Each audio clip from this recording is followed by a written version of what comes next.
सोबत असेल जाणीव। रोखोक बातम्यांसाठी पाहत राहा जाणीव मराठी। होऊ द्या जाणीव। लाईक करा, शेअर करा आणि सबस्क्राईब करा आपल्या हक्काचे चॅनल जाणीव मराठी।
होश में आओ, होश में आओ। भारत सरकार होश में आओ। नहीं चलेगी, नहीं चलेगी, तानाशाही नहीं चलेगी, नहीं चलेगी, नहीं चलेगी, तानाशाही नहीं चलेगी। आता एक सांगतो, आपला वेळ संपत आलाय, खरं तर आपल्याला सरकार सत्तेमध्ये आलं आणि आज ज्या वेळेला नीटची परीक्षा होते ती नीटची परीक्षा फेल करतात, पेपर फोडले जातात आणि शिक्षण मंत्र्याचा राजीनामा मागत असताना विद्यार्थ्यांवरती लाठीचार्ज केला जातो। माझ्या आया बहिणींवरती अक्षरशः कपडे फाटेपर्यंत त्यांना मारलं जातं आणि त्यावेळेला सुद्धा तरी सुद्धा त्यांचा राजीनामा घेतला जात नाही।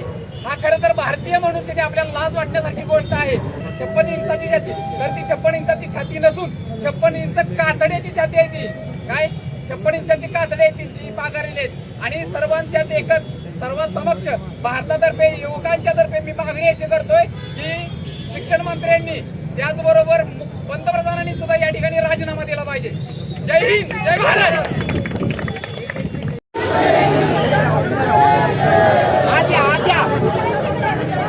गर्दी करू नका।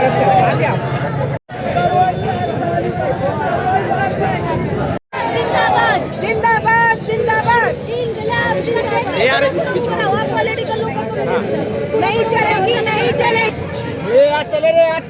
24 साली विधानसभेत महिलांना मोफत शिक्षण हे महाराष्ट्र सरकारने सांगितलेलं होतं, ते करण्यात यावं आणि ते नव्हतं शिक्षण।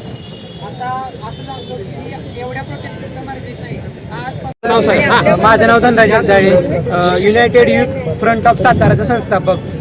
दिल्लीमध्ये अभिजित दिपके आणि कॉर्पोरेट जनता पार्टी जे काही आंदोलन करत आहे त्या आंदोलनाला आमच्या त्यांच्या मागण्यांना पाठिंबा आहे। ज्या मुख्य त्यांच्या मागण्या आहेत त्यांना आमचा 100% पाठिंबा आहे। जसं की धर्मेंद्र प्रधान केंद्रीय शिक्षण मंत्री यांनी जबाबदारी स्वीकारून लवकरात लवकर राजीनामा द्यावे हे त्यांची मुख्य मागणी आहे। आणि आता 20 तारखेला लाठी हल्ला झाल्यानंतर जो की अमानवीय होता, कोणत्याही प्रकारची दयामया न दाखवता एखाद्या जनावरापेक्षा बेकार मारल्यासारखं आपल्या तरुणांना त्या पोलिसांनी तिथल्या मारलेलं आहे, त्याचा निषेध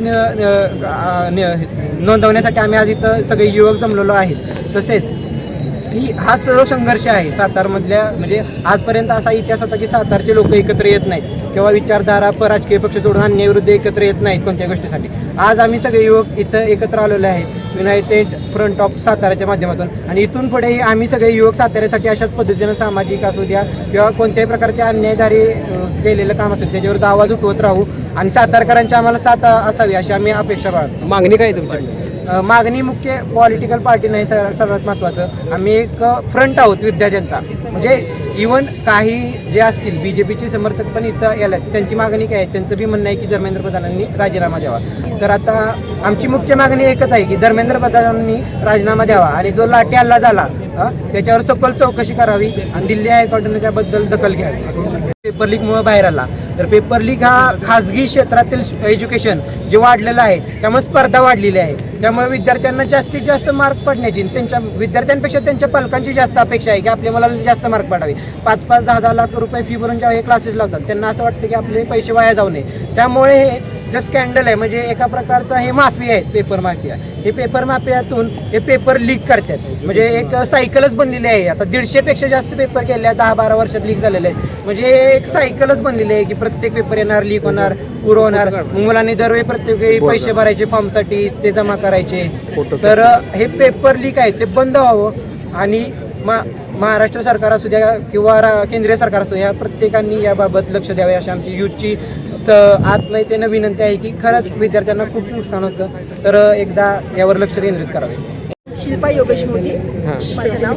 आणि आम्ही ह्याच्यासाठी आलेलो की कुठल्याही पक्षातर्फे आलेलो नाही आहे, आम्ही माणूस या पक्षासाठी आलेलो आहोत.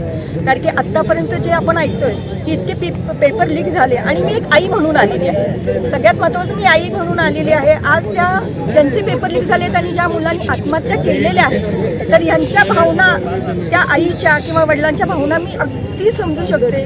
जसं मी मगाशी सांगितलं की मुलगा जर आपला 1-2 तासासाठी आपल्या नजरेआड झाला तरी एका आईचं जे काळीच तुटतं किंवा त्याची बातमी जोपर्यंत येत नाही, तर इथं तर त्यांनी स्वतःची मुलांना म्हणजे म्हणतात ना आता आयुष्यभर ते बघू शकणार नाही. तर ही भावनाच इतकी म्हणतात ना हृदय हलवणारी, पिळवटून टाकणारी आहे की एक आई म्हणूनच मी इथं आलेली आहे. त्यामुळे धन्यवाद.